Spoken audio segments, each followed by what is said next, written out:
Transform your space with greenery instantly. Grab Pooja plastic planters in vibrant colors, stunning hook pot planter, gorgeous wall hanging designs and many more. अंदर एक प्रेरणा का कारण बनेगा।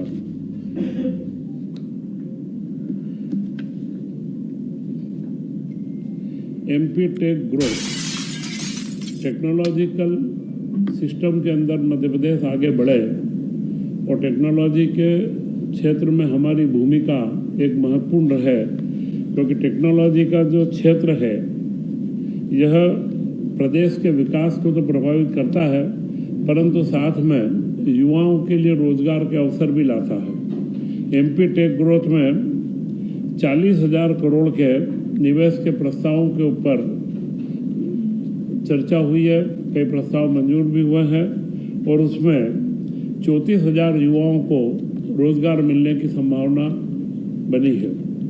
यह एक बड़ा महत्वपूर्ण पड़ाव है।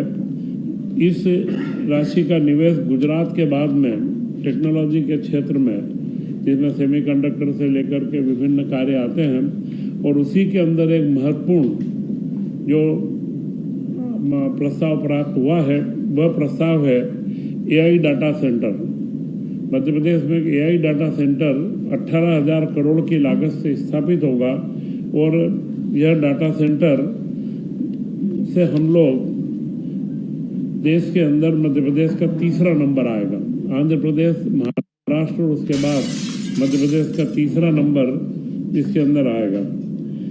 इसमें सेमीकंडक्टर के विशेष सत्र में 10 प्रतिष्ठित संस्थाओं ने हमारे यहाँ पर इसमें रुचि बताई है, तो यह एक महत्वपूर्ण उपलब्धि हमारे को प्राप्त हुई है।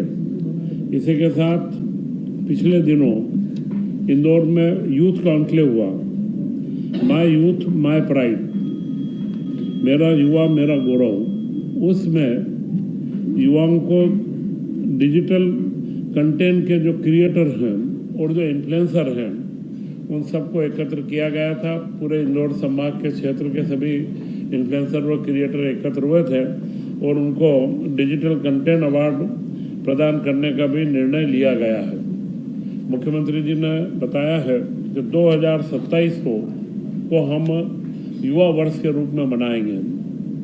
2025 को हमने उद्योग वर्ष के रूप में, उद्योग और रोजगार के रूप में मनाया।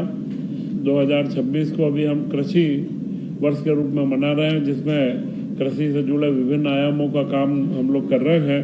इसी के साथ में मुख्यमंत्री मोहन यादव जी की मंशा है कि 2027 का जो युवा वर्ष हम मनाएं, यह युवा वर्ष मध्य प्रदेश के युवाओं के लिए नई संभावनाओं के अवसर लेकर के आए और इसीलिए उन्होंने सभी मंत्रियों से आग्रह करा है, वह सामान्य जन से भी आग्रह करेंगे कि इसमें जो भी सुझाव हो कि हम युवाओं के लिए क्या कर सकते हैं, वे सारे सुझाव हमें नवंबर-दिसंबर तक प्राप्त हों और उसके हिसाब से हम लोग आगे इसको एक युवा वर्ष को एक सकारात्मक पहल के रूप में आगे ला सकें। वर्षा काल प्रारंभ हो चुका है। इसमें पौधारोपण का कार्य बड़ी गति से, जिस तरीके से जल गंगा संवर्धन अभियान में मध्य प्रदेश ने अपना नाम कमाया है, उसी तरह मुख्यमंत्री की मंशा भी है कि हम इसमें ज़्यादा से ज़्यादा पौधा वृक्षारोपण हमारे यहाँ पर हो। और उसी क्रम में कल 2 रोज पहले इंदौर के अंदर 1 लाख पौधों का एक साथ में वृक्षारोपण किया गया, तो 21 लाख पौधों का लक्ष्य रखा गया है।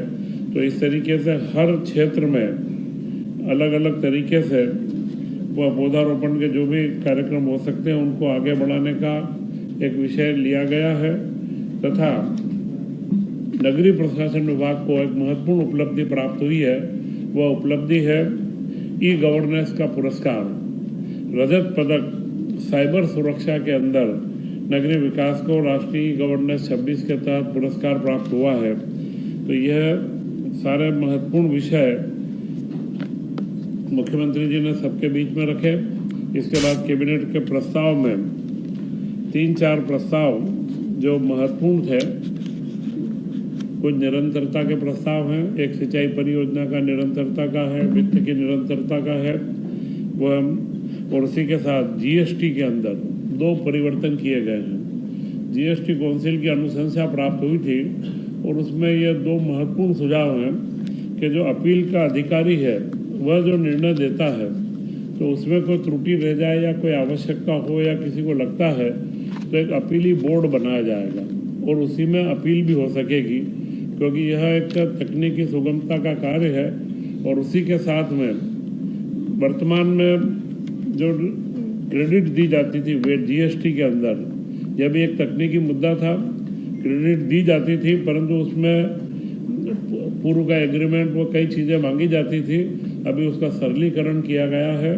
और जो एक्सपोर्ट होता है, एक्सपोर्ट के अंदर जो इनपुट क्रेडिट लगता है उसका 90% तक राशि हमारे उद्यमों को जल्द से जल्द प्राप्त होगी।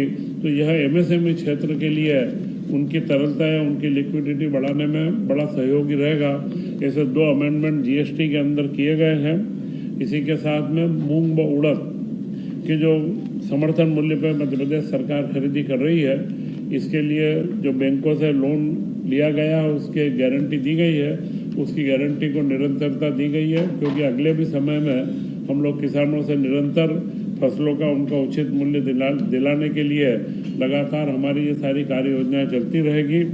वह एक महत्वपूर्ण निर्णय जो लिया गया है वह है महिला बाल विकास के संदर्भ में। आंगनवाड़ियों के अंदर जो 6 माह से 3 वर्ष तक के बच्चों को वह उनको टेक होम राशन प्रदान किया जाता था और यह टेक होम राशन आजीविका मिशन के माध्यम से 5-6 संयंत्रों से बनता था।